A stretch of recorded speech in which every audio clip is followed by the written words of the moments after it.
What is going on, YouTube people? Neo Cards and Comics here today for a fun one. I think this will be an interesting little breakdown for y'all. In the month of December, I ripped $1,275 worth of wax. Some on camera, some off camera.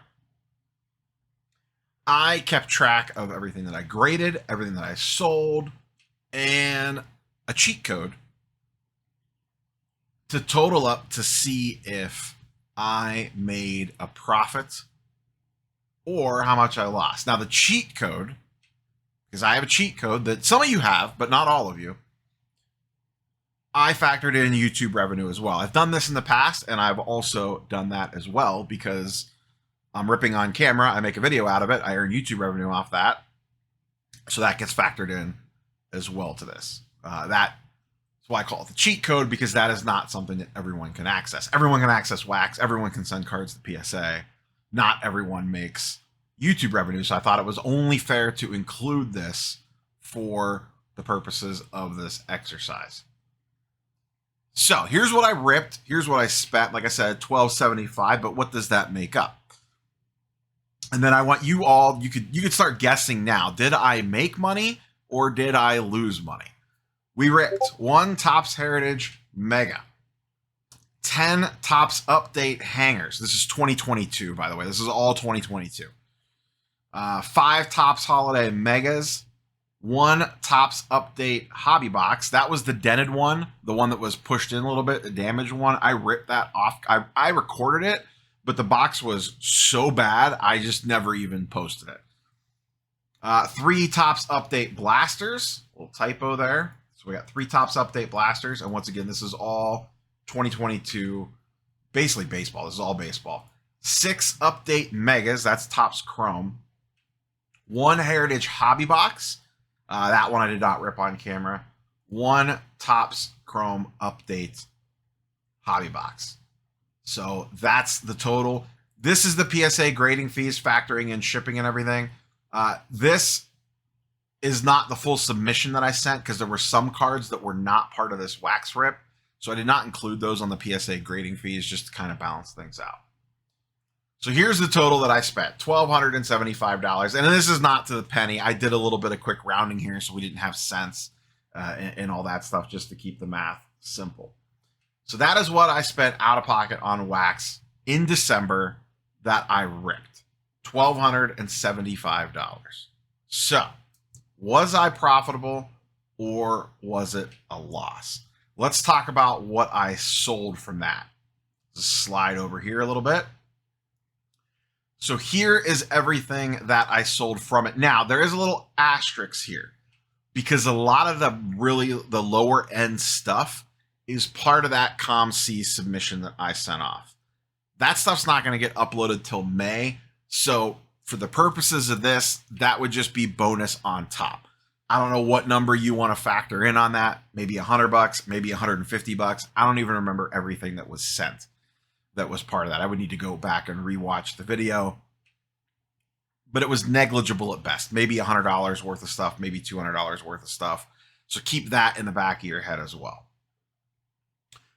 J-Rod Blue debut, $17, unless it's noted it was raw. I'm just going to hit the notable ones here. The Nolan Ryan SSP, that's the Venezuelan out of the Topps Heritage Mega. Talk more about that Topps Heritage Mega because it did a lot of work in this video. That sold for $135 raw on bids. I just put that on a 99-cent auction and let it rip. I was shocked that card sold for that much. Other notable one, J-Rod Purple. This was out of Topps Chrome. That was raw. It was very off-centered. That went for $50. J-Rod Lot. This was a bunch of just base Julio Rodriguez that I thought were all PSA 9s or worse. And I noted that in the description of the listing. I said, I don't think these are any better than PSA 9s. A lot of that was centering. A lot of it was out of Topps Chrome. Now we get into the graded stuff. J-Rod Holiday, PSA 10, $35. Heritage 9, $18. I should note these numbers, all the numbers in the sold column, this is after eBay fees. So this is what I netted out after selling it on eBay. So just keep that in mind as well. Wit Holiday 10, $20. Wit Purple, this was out of Topps Chrome for $62. Quan for 22. J-Rod Holiday for 35. The big one, the J-Rod Venezuelan SSP, that PSA 9, that went for, it was a little over $600 after eBay fees. I netted out 530. And then I have another Quan update there for $22. So there is all that factored in. Now, the cheat code. I'll run through these individually, but just to kind of show you, I have it written off to the side here. We'll scroll over there, but just to kind of show you the proof is in the pudding. Out of all this, I got, I believe it was 6 videos out of this. 1, 2, 3, 4, 5, 6, 7 videos out of this. 5 of them were ripping wax. And then I included the PSA submission video and the PSA return video because 95% of that order was this stuff.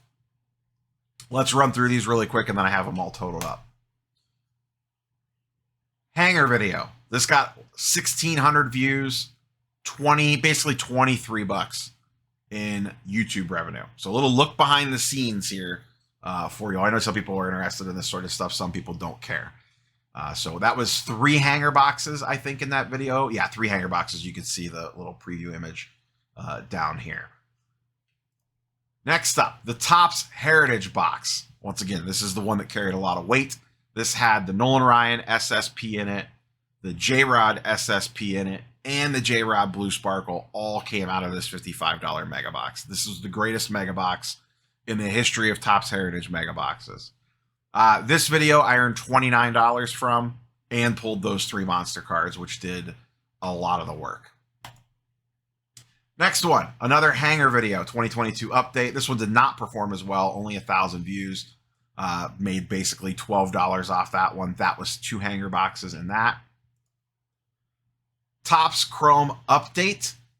This was a single mega box that earned $27. Topps Chrome update hobby box. $26, got about 2,000 views. The PSA videos.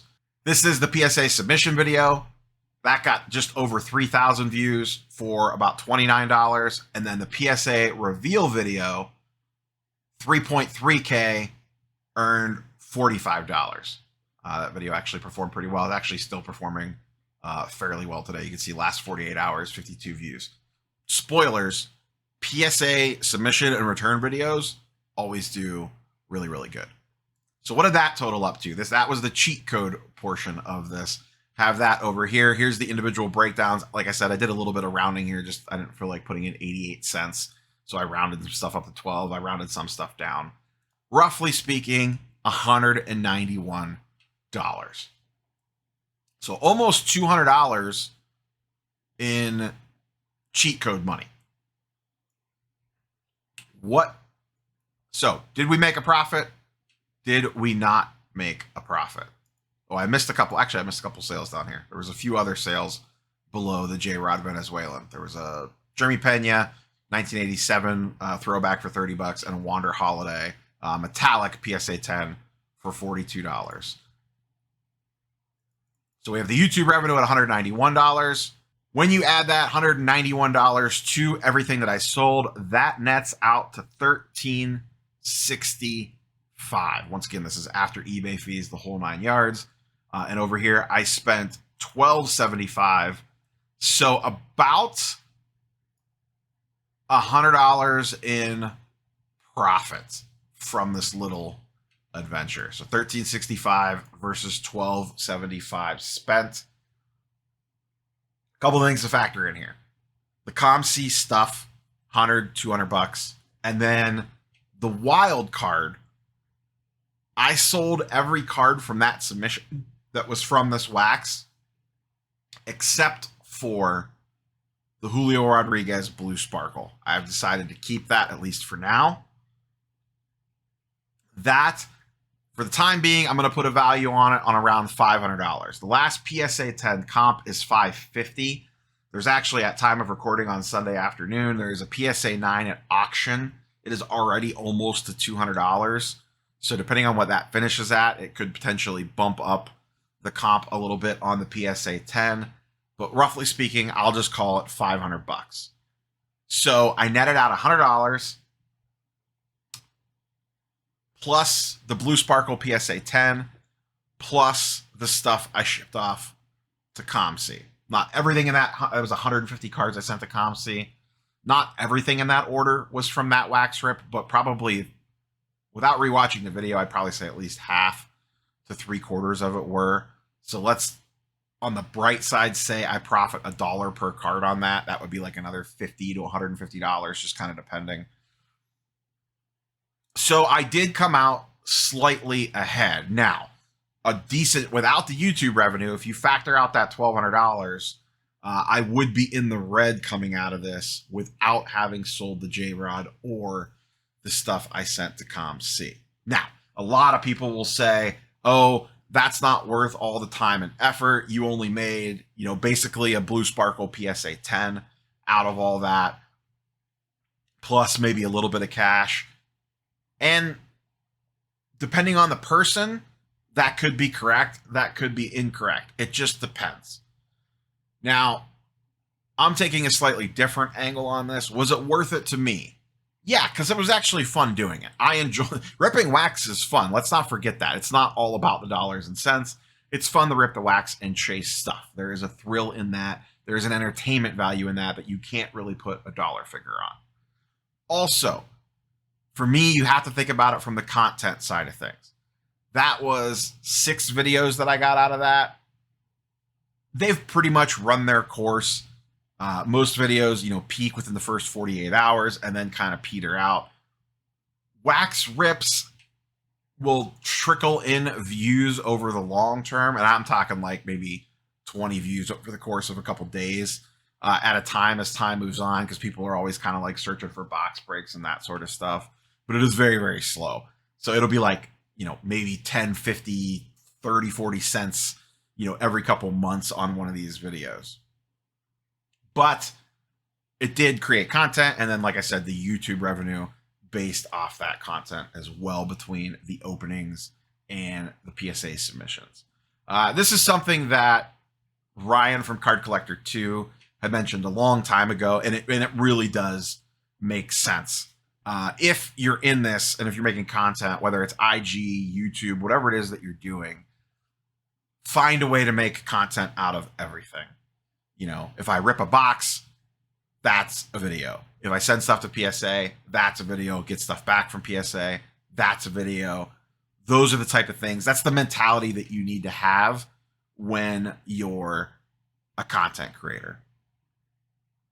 And then now I'm getting this video out of it. I'm doing the recap video to all of this. So that's another piece of content that I'm getting out of it. Now, I'm not the biggest channel in the world. I don't have 50, 60, 100,000 subscribers. So my YouTube revenue is not as crazy as some of the big channels are, but you could still replicate the same formula to a degree. So is ripping wax worth it? Who knows? I got extremely lucky on that update mega. Let's be honest here. If it was, I'm sorry, Heritage Mega.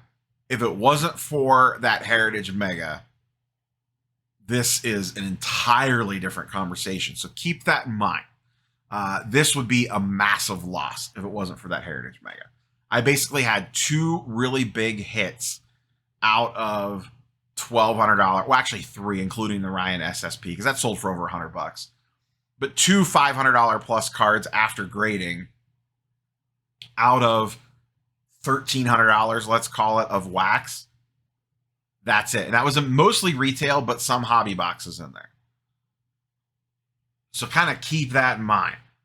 If you factor out that J-Rod SSP and the J-Rod Blue Sparkle, I'm under just the SSP, the Venezuelan, I'm in the hole about $500, $400 if that update mega or Heritage Mega is not in there. So I got very lucky on that Heritage Mega. Very lucky. That was clearly an error box, because you should not get 2 Venezuelans out of the same pack. There was probably only supposed to be 1 in there, probably either the Ryan or either the J-Rod, not both. The odds on pulling one of those is astronomical. So to get 2 in 1 pack was clearly some sort of error in the production line process. The blue sparkle, that's just getting dumb luck. And then for it to PSA 10 on top of that. Like I said, I didn't sell that one. So, but that's the breakdown. Was ripping wax in this case profitable? Yes. But I got extremely lucky, and I got an extra about $200 on top of it in YouTube revenue that the average collector is not going to get. Depending on how this goes, maybe I'll do this again in the future. In December, particularly, I ripped a lot of wax because a lot of 2022 baseball wax was coming out, and it was fun ripping all those hangers. I typically don't rip that much. On occasion, I will. So I don't know if it'll be a monthly breakdown like this, but if I do this in the future, maybe I'll batch it over a couple months at a time. It's just tricky to kind of keep track of everything to then being able to put it all in place. I was purposely keeping track of this because I was curious how it performed in regards to, just how much I ripped and did I actually earn the money back. So that's the breakdown for y'all. Hope this was interesting, entertaining, and give you a little peek behind the scenes on the content creator side of things. Catch you boys and girls on the next one. Peace.